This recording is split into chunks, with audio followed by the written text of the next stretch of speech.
Queridos amigas y amigos, como sabéis perfectamente, en este programa, en el Círculo, tocamos todas las semanas el tema de la infancia, de la juventud, de la niñez, damos importancia especialmente a todos los temas relacionados con los problemas que vienen con los jóvenes y con la infancia. Y hoy, para hablar de temas muy relevantes y además de una legislación que muy pronto va a ver la luz y de temas de absoluta actualidad, como la inmigración, pero de niños, adolescentes no acompañados, tenemos aquí el secretario de Estado de Juventud e Infancia, Rubén Pérez. ¿Qué Rubén, ¿cómo tal? estás? Pues muy bien, muy bien. ¿Qué hace un gallego en Madrid con el mar que tenéis en Bueno, Galicia? eso en los meses de verano sí que se nota, Sí, pero el resto del año formo parte, es cierto que las condicionantes son diferentes, ¿no?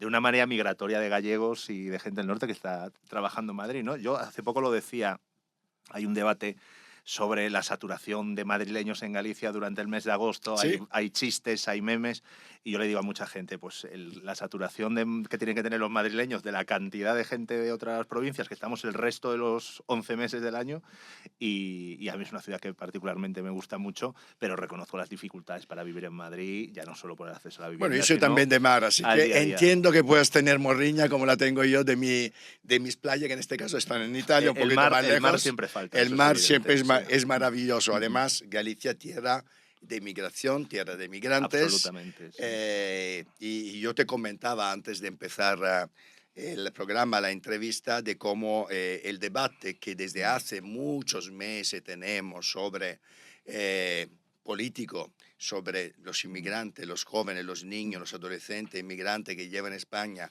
no ha acompañado el debate de cómo repartir. Mm. Estamos hablando además de una cifra que siempre yo he considerado como, entre comillas, ridícula desde el punto de vista Absolutamente de número. ridícula, sí. Estamos hablando de Mm. 6.000 niños, ¿no? Ujú. Sin embargo, tenemos un debate político infinito sobre este tema que a mí personalmente me avergüenza y creo que a muchos españoles nos avergüenza que no se llegue a un acuerdo. Por lo tanto, me gustaría empezar por ahí. ¿Dónde estamos con este tema tan clave? Bueno, yo creo que tenemos que asumir como país dos realidades. Primero, estamos en la periferia de Europa y eso significa que nosotros somos zona de llegada migratoria de un continente, que es el continente africano mayoritariamente, donde se han producido a lo largo de los siglos pues, políticas extractivistas, situaciones económicas de todo tipo, y que la migración es una respuesta a una situación que vive la gente. ¿No? Nadie abandona por gusto su familia, sus raíces, sus entornos, y eso tenemos que naturalizarlo. Es decir, el derecho migratorio de las personas. Cuando decimos esto, muchas veces el debate es enconado, ¿no? Pero incluso en una sociedad como la nuestra, con una pérdida importante de población, yo vengo de una región como es Galicia, donde somos de las zonas más despobladas de Europa, de los 60.000 núcleos de población que hay en el conjunto del Estado, 30.000 están en Galicia y su mayoría no están ni siquiera habitados. Y estamos también en un entorno social y en una realidad social donde necesitamos la migración, aunque solo sea, es una visión utilitarista que a mí no me gusta, pero aunque solo sea para que sectores productivos tan importantes, por ejemplo, como la pesca o el sector primario, pues tengan relevo generacional, ¿no? Hace poco estábamos con la Dirección General de Pesca, la mayor parte de los personal de la flota pesquera, que es referencial en el conjunto del Estado, se va a jubilar en los próximos años, ¿no? Eso es una realidad. Pero es que el problema es que desde el 2015, especialmente del 2018, se produce una migración que además de ser de por sí sometida a todo tipo de riesgos, como es cualquier proceso migratorio ilegal a través de mafias o con los sesgos que muchas veces se le da a la migración, se produce por parte de personas que son menores de edad. Y ahí entramos también en otro discurso, y es que nosotros como país civilizado hemos asumido la Convención de Derechos del Niño, hemos asumido que cualquier menor en situación de vulnerabilidad que llegue a nuestras costas es y tiene que ser protegido por el Estado, o el Estado entendido como Administración General del Estado, pero también como comunidades autónomas, ¿no? Y eso es un debate que tenemos que resolver. Si lo que está diciendo determinados perfiles políticos es que a un menor en situación de vulnerabilidad no se le atiende y se le deporta a su país, que sepa que lo que estamos haciendo es incumplir todas y cada una de las leyes que nos hemos dotado como país democrático, ¿no? Y eso es, quizás, para contextualizarlo, creo que es lo importante. Y luego está el debate de las cifras, que a mí no me gusta, pero a veces hay que ponerlas en contexto, ¿no? Hay 16.000 menores migrantes no acompañados, es decir, que no tienen referencias familiares. Esto es la mitad de un campo, del aforo de un campo de primera división un domingo. De uno. La mitad del aforo de uno. ¿Esto es un problema de país? En un país que va perdiendo población, en un país que necesita recuperar impulso en determinados sectores y muchos de ellos ligados a mano de obra. ¿Es un problema 16.000 niños entre 17 comunidades autónomas? Rotundamente no.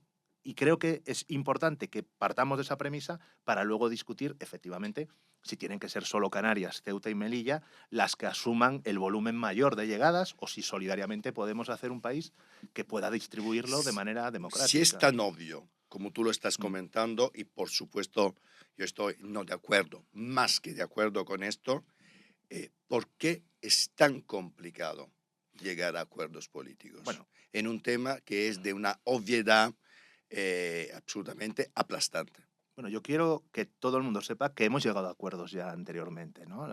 No existía nuestro ministerio, que es un ministerio nuevo de creación, pero la Dirección General de Infancia había sido capaz de desarrollar un programa que solidariamente distribuía pues, contingentes de llegada de estos menores entre las 17 comunidades autónomas. Funcionó el año 22, se pudo desatascar la situación de Ceuta en aquella altura, funcionó en el año 23, pero curiosamente en el año 24 no es posible. Yo creo que el primer factor es el debate europeo migratorio y lo que tiene que ver con la presencia de un proceso electoral en el caso de Europa, pues que vinculaba mucho de los discursos políticos exclusivamente al tema migratorio. Y creo que ese relato fue comprado por algunos partidos, aunque sea falsario, aunque no sea objetivo también en cuanto a las cifras. Cuando se liga inmigración a delincuencia y salen los datos objetivos tanto de los procesos judiciales abiertos como los que da Interior y esos datos no aparecen por ningún lado. Bueno, que son Que falsos, son vamos a rotundamente decirlo falsos, claro. claramente. Perdona, Sí, sí, es bueno, que a mí, yo personalmente creo que cuando los datos son falsos hay que decirlo, son es fake. correcto. Y no solo en España, en toda Europa, son fake. Relacionar la criminalidad con la inmigración es absolutamente falso. Y cuando en esos debates, pues el proceso electoral europeo, en el caso de la derecha española, hay una competitividad por primera vez. Antes la competitividad entre la derecha nacionalista de algunos territorios y la derecha, digamos, estatal. Ahora existen otras derechas y otras extremas derechas que compiten en el mismo sesgo electoral y, por lo tanto, creo que eso ha trufado de un debate no honesto sobre la cuestión migratoria de los menores, ¿no? Afortunadamente hemos recuperado, a lo largo de estas semanas estamos trabajando, hemos recuperado sesgo de diálogo. Creo Eres sinceramente, optimista, yo soy por lo que optimista. veo. No sé si es porque los gallegos pues tenemos un concepto del optimismo diferente, pero creo que sí, que somos ¿Ok? capaces, creo que somos capaces de llegar a consensos si nos abstraemos de todo ese debate migratorio que está sirviendo para justificar estrategias electorales y que desde luego no tiene ningún sesgo de realidad. ¿Cómo se debería este acuerdo, del cual tú Mm, parece tienes, mm, eres optimista mm. en poderlo conseguir? ¿Cuál es el acuerdo? ¿Cuál sería el acuerdo? Bueno, ¿Qué estáis proponiendo? yo creo que lo primero es ser conscientes con la arquitectura institucional que tenemos en nuestro país, ¿no? En nuestro país, a las comunidades autónomas se le ha traspasado hace ya muchos años las competencias en materia de protección de menores, es decir, todo menor en situación de desamparo son competencias autonómicas. Es cierto que se financian también con transferencias del Estado, por lo tanto, creo que también hay una participación del Estado importante. Y sobre todo, que el discurso es que antes que persona migrante, es un menor y por lo tanto entramos dentro de los sistemas de protección. Creo que es importante que dimensionemos los sistemas de protección que tenemos en este país, que sepamos que así como tenemos que tener plazas de dependencia permanentes, también los sistemas de protección tienen que tener una cierta capacidad de absorción de cualquier llegada masiva, pues por ejemplo con este caso, una llegada que supera, no son masivas, pero que superan la capacidad asistencial. Y segundo, que si asumimos que no puede ser los 19 kilómetros cuadrados que tiene la ciudad autónoma de Ceuta o la insularidad canaria los que asuman las llegadas y que podemos hacer un reparto solidario, equitativo, financiado y con todas las garantías democráticas, pues a partir de ahí ya somos capaces de crear el modelo. Para nosotros es importante tener un modelo, lo hemos dicho muchas veces, ¿no? Para la emigración de adultos ya hemos creado un modelo. Somos capaces de derivar, absorber, de dar itinerarios de vida a mucha población migrante que llega a este país. 700.000 personas al año llegan a este país por vía de todo tipo, mayoritariamente por los aeropuertos. Apenas unos cientos de mil, ni siquiera llegan a 100.000 los que llegan en la fórmula, digamos, tradicional de las que controlan las mafias a través de los itinerarios marítimos, ¿no? Bueno, pues con los adultos hemos sido capaces de crear estructura. Hagamos lo mismo con los menores, asumamos que ya no es coyuntural, que es estructural, pongámonos de acuerdo las comunidades en cuál tiene que ser la capacidad de ocupación de las comunidades y a partir de ahí el Estado solidariamente también actúe, ¿no? Creo que si empezamos con esa premisa, vamos a ser capaces de llegar a un acuerdo y vamos a ser capaces, sobre todo, de hacer una cosa que a mí me preocupa siempre como secretario de Estado. Estamos debatiendo permanentemente sobre menores no acompañados. La mayor parte de ellos van a cumplir 18 años en el tránsito de un año, año y pico, y aún no hemos discutido los itinerarios a vida adulta, la formación y capacitación laboral que permitirá integrar a una parte importante de nuestros sectores productivos. Y estamos discutiendo aún una cosa que es esencial. A un menor en situación de desamparo se le acoge y el problema es cómo lo transitamos a una vida adulta plena, con garantías y que se sienta acompañado también por las administraciones. Últimamente se ha hablado mucho de casi de milagro en relación a las políticas inmigratorias que ha tenido Italia y Giorgia Meloni. Sabes que en Italia se ha reducido, después de la aplicación del decreto del 23 de noviembre de 2023, se ha llegado a reducir la inmigración ilegal de un 60%, más o menos, según los datos ofrecidos, no solo del Ministerio Sí. de Exteriores italiano, parece que también la oposición en Italia los ha aceptado. ¿Qué opinas de cómo se ha conseguido reducir la migración ilegal en Italia? Sabe que se ha llegado a acuerdos en los países de origen, que se han ofrecido contratos de trabajo indeterminados y a tiempo determinados a los inmigrantes que llegaban, que prácticamente llegaban ya con un contrato y con una cierta formación. Claro, yo no soy nada amigo de las políticas de Meloni en el 99% de los casos, evidente, porque representa la extrema derecha más extrema derecha, pero parece que en ese sentido está consiguiendo resultados. ¿Qué opinas? No, lo que consiguen este tipo de políticas de cerrojo es que el flujo migratorio se traslade a Es otro decir, que lo país. que han hecho directamente es trasladar el Eh, efecto migratorio como una ola a otra zona, que en pongo, este caso España puede pongo ser un una de estas. ejemplo, y es que un fenómeno migratorio que prácticamente no existía, como era el fenómeno migratorio a Baleares a través de Argelia, con población libia, que Sí, sí. muchas veces va más ligada a una inmigración, aunque fuera por un pasado colonial italiano, ¿no? Pero Sí, que sí, podía claro. perfectamente ser el tránsito habitual que se Antes podía llegaban a llevar. Lampedusa, vamos a decirlo Ahora lo estamos claramente, haciendo a a través de otra Baleares. vía. Por lo tanto, esto lo que dice que el Pacto Europeo sobre Migración hay que darle una vuelta y una revisión, porque si un país decide esas políticas, no significa que no actúe en el conjunto del Estado, ¿no? Y luego también Europa tiene que asumir unas ciertas realidades de lo que pasa, ¿no? Si en Mali existe un conflicto armado, o larvado o no, entre el gobierno, el Daesh y otro tipo de milicias que están reclutando niños, pues hombre, a lo mejor tiene algo que ver que tengamos un incremento muy sustancial de menores que vienen de Mali escapando de esas Claro, realidades, ¿no? los flujos migratorios no se Claro, pueden parar porque tiene que ver mucho con guerras lo, o situación de la pobreza extrema. discusión es que a Italia, al gobierno italiano en estos momentos, le da exactamente igual lo que pase con esas personas que hasta hace poco utilizaban las rutas migratorias hacia Italia. Mm. Y que las condiciones migratorias sean infinitamente peores y que los países de recepción tengamos que poner más recursos, pues, por ejemplo, para salud mental y propia salud física, porque el tránsito migratorio es infinitamente peor. A mí, lo que hace Meloni me preocupa, pero me preocupa mucho más que el presidente del Partido Popular decida ir a Italia para decir que eso es la política migratoria que Era él la quiere, siguiente ¿no? pregunta. Era Bueno, la claro, siguiente ahí es donde, pregunta. digamos que la paradoja terrible de que parece que Europa es algo para decirnos determinadas directivas en materia de precios agrícolas. Europa es algo que nos dicen que tenemos que gastar muchas veces nuestros recursos a través de reglas fiscales que vienen impuestas por criterios europeos, que nos obligó a modificar la Constitución. Pero Europa, la política migratoria, esto es un sálvese quien pueda en el conjunto de los países. No existe una política migratoria europea cuando hay un país como Italia que se les permite ni siquiera garantizar el rescate de personas que llegan por vía marítima, lo cual me parece absolutamente denunciable. Y en ese sentido, visto que eres optimista, además de Mm, gallego, mm. ¿tú crees que esta es una tendencia que puede cambiar en los próximos meses, si no años en Europa? Porque esto es crucial. Si no hay una política migratoria común en la Unión Europea, Ujú. en realidad estamos abocados al fracaso más total. Totalmente. Y luego también, esto tiene que ver también con muchas decisiones de política exterior europea, ¿no?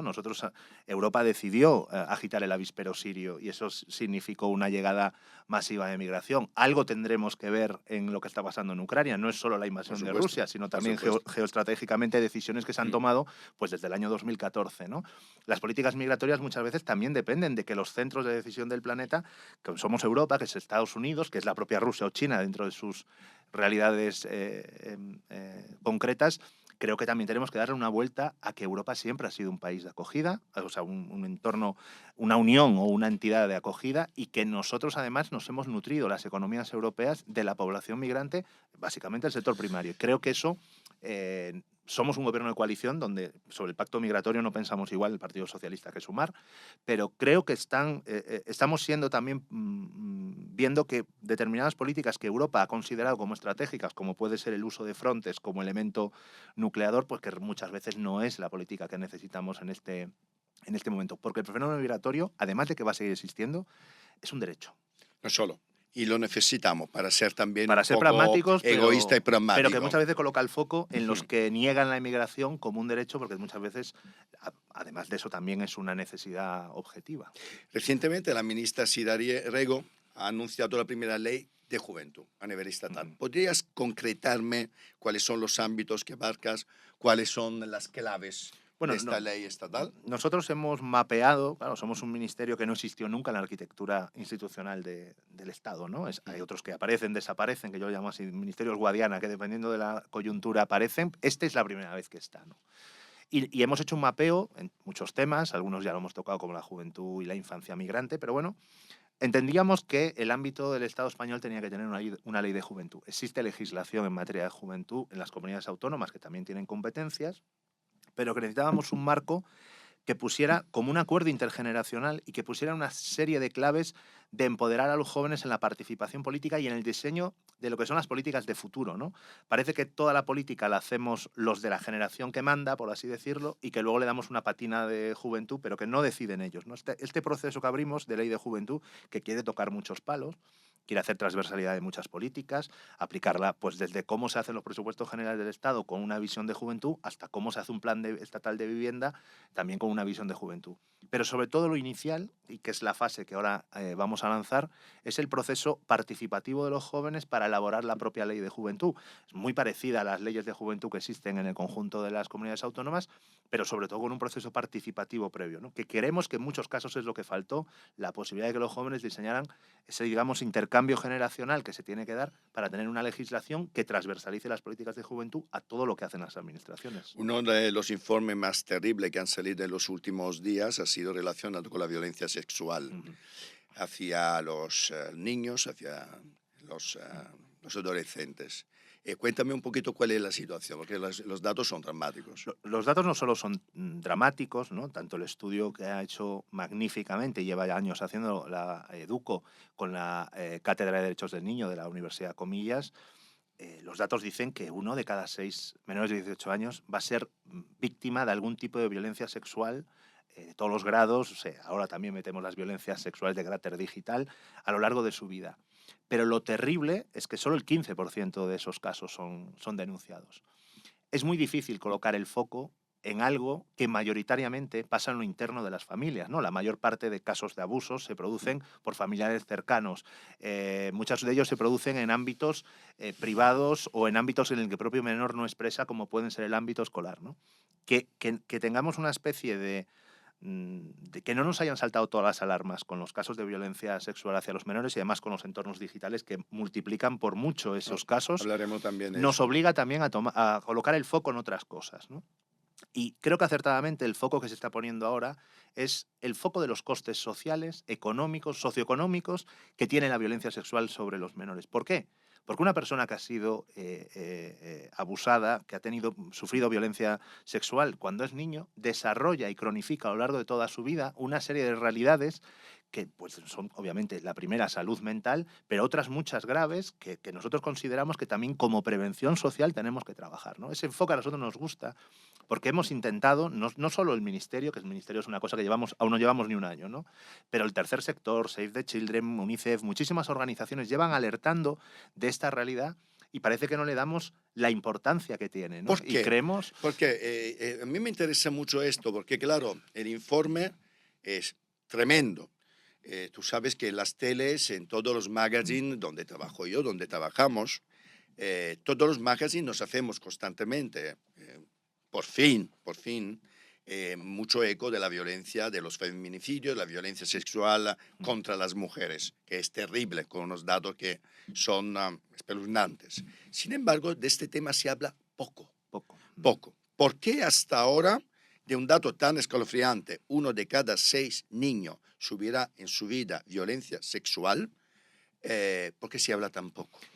Bueno, yo creo que hay, como en todo lo que ocurre en este país, falta una visión de infancia, ¿no? Tenemos una visión muy adultocéntrica. Qué Y eso bueno. significa que consideramos que los menores no son sujetos de derecho. Los derechos somos pues, los que tenemos hijos, ¿no? Los derechos los Los tenemos los padres, padres, nuestros los hijos adultos, somos los los adultos. cuidadores o los protegedores, digamos. No, no, los menores son sujetos de derechos. Y muchas veces, pues ha pasado en este país. Hemos trivializado, pues por ejemplo, la violencia que se daba en las aulas, ¿no? Nos hemos dado cuenta de que esta violencia en el momento que aparecen los entornos digitales, pues lo que era el bullying de toda la vida en un centro educativo que se producía en las horas lectivas Y del que no se hablaba y hasta que no hace se hablaba, pocos años. o era lo que tenías que aguantar, ¿no? Yo recuerdo en mi época escolar, pues que tú tenías que aguantar el bullying, pues si eras alto, si eras pequeño y tal, porque eso Si eras gay, si eras lesbiana. efectivamente, por cuestiones de identidad sexual, eso se asumía como normal, ¿no? Porque, salvo padres que ejercían a veces acciones judiciales, pues quedaban una cosa en el ámbito educativo, ¿no? No, no, es que el menor tiene derecho a protestar, el menor tiene derecho a tener cobertura jurídica. Cuando vamos colocando el foco en los menores, cuando vamos colocando el foco en que no es la familia no es ese núcleo protector que todo lo explica, nos damos cuenta que este país tiene un vacío absoluto en muchísimas cosas. Hemos hecho, aún hace poco, es decir, hace 2 años o 3 años que tenemos la Ley Orgánica de Protección de los Menores ante la Violencia, la LOPIVI, acabamos de terminar el primer informe de evaluación. Cuando lees esta ley, te preguntas cómo han podido crecer generaciones de españoles sin una ley que amparara ante determinadas violencias, pues, desde el castigo físico que se da en un ámbito escolar, en un ámbito familiar, y creo que nos ha faltado esa visión. Hemos trivializado al menor como un sujeto carente de derechos, porque como es menor, ya estamos nosotros como los elementos protectores. No, es una serie de derechos y ahí entra también una cuestión que creo que también es sociológica, ¿no? Lo de callar determinadas cosas. Bueno, eso ha pasado, pero vamos a ocultarlo, ¿no? Solo el 15% de los casos de violencia sexual contra los menores se denuncia. Y la mayor parte de la ocultación muchas veces viene precisamente de los entornos más cercanos del menor que no le dan la importancia. Creo que hay que dársela, creo que las administraciones públicas tenemos nuestra responsabilidad también, pero que tenemos que cambiar el prisma, ¿no? La visión del menor, a mí esto cuando llegué como secretario de Estado me lo dijeron siempre la gente que trabaja con el ámbito del menor y sus sistemas de protección, es decir, poner siempre la visión del menor. Cuando el foco se pone en el menor, cambia radicalmente el ¿Qué prisma. medidas tenéis prevista o pensáis que son necesarias para que este número, repito, escalofriante, pueda ser disminuido pronto? Nosotros hay un indicador que le hemos dado mucha importancia, que es los entornos virtuales, ¿no? Todo lo que, pues, en este país, todo lo que pasa en el ámbito de la delincuencia, pues se multiplica siempre en los ámbitos digitales, ¿no? No es lo mismo que te pueden robar la cartera, pero es más fácil que te clonen una tarjeta de crédito o los delitos de phishing, ¿no? Pues creemos que esto pasa lo mismo también en la realidad de los menores, ¿no? Los entornos digitales ahora mismo es donde se produce una parte muy significativa de las violencias sexuales y de todo tipo con los menores, y no teníamos una ley. Tenemos una LOPIVI que sí que la cita en 2 artículos en concreto y en su introducción, pero nos faltaba una legislación, ¿no? Ese anteproyecto de ley está aprobado en el Consejo de Ministros, era un objetivo además expresado y creo de manera muy, muy clara por el presidente del Gobierno en su propio debate, el debate de investidura, ¿no? Como una estrategia esencial del Gobierno, pero nos faltaba una ley que regulara esos entornos digitales, que regulara también determinados contenidos que, voy a decirlo así, para mí están muy ligados, o sea, el consumo en edades muy tempranas de pornografía. Estamos viendo los ratios de acceso a los primeros contenidos pornográficos entre los 8 y 11 años, y no buscado por el menor, sino que le llega a través de todos los mecanismos digitales que muchas veces tienen estos contenidos para llegar. El debate no es pornografía, sí, pornografía no, que no nos corresponde a nosotros como Ministerio de Infancia, pero el debate es claramente que es esos como ayudar a los contenidos... niños y los adolescentes, a los menores esos a contenidos no deben de llegar y lo que debe llegar es una educación sexual sana, dada en el ámbito del ámbito educativo. En relación a estos dos temas, educación sexual, pero también me gustaría saber, acabando un poco del tema digital, ahora mismo efectivamente las cosas son como son. Es decir, ahora mismo a los menores les llega contenido sexual, Impunemente. pornográfico, sin que lo Impunemente. estén buscando o buscándolo, pero también sin buscarlo.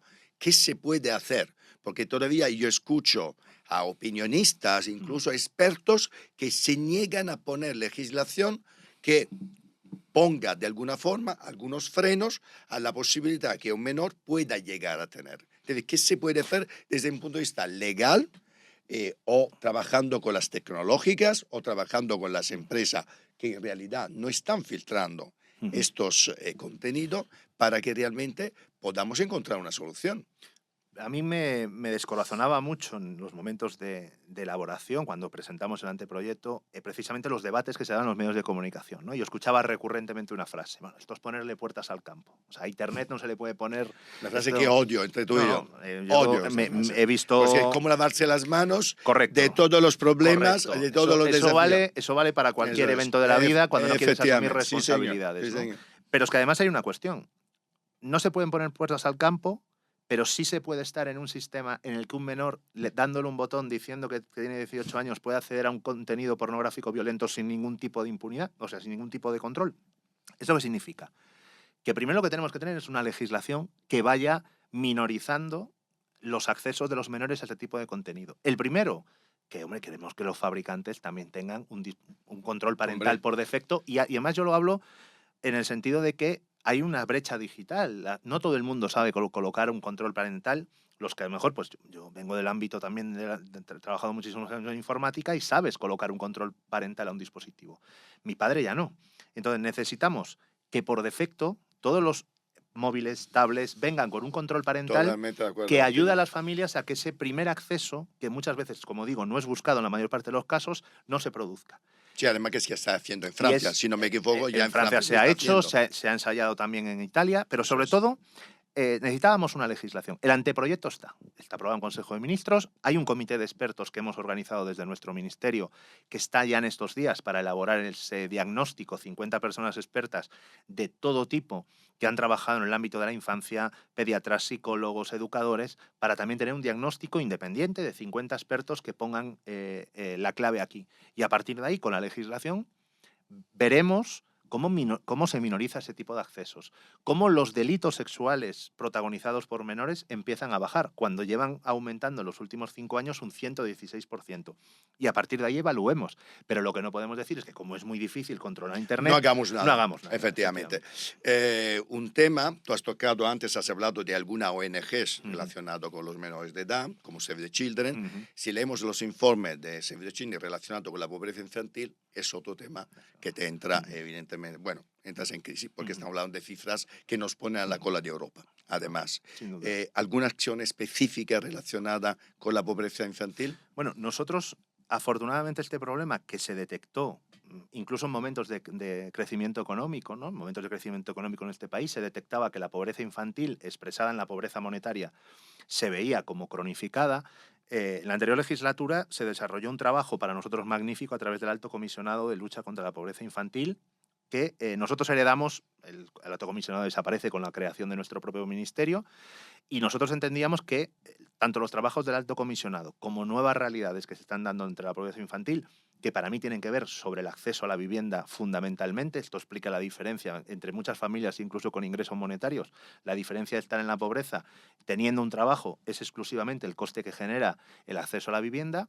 Necesitábamos una estrategia nacional, un pacto nacional en el que ya está trabajando la ministra con algunas entidades. No, pues hemos estado con el Padre Ángel, con gente que lleva muchos años pateando los barrios de este país para saber cuál es, ¿no? Pero a mí me parece bastante curioso que 9 meses que lleva nuestro ministerio, escuchar al Partido Popular diciendo es que la pobreza infantil aumenta por culpa de este gobierno. Y yo quiero ser absolutamente claro. La pobreza infantil nos interpela a todas y cada una de las administraciones públicas.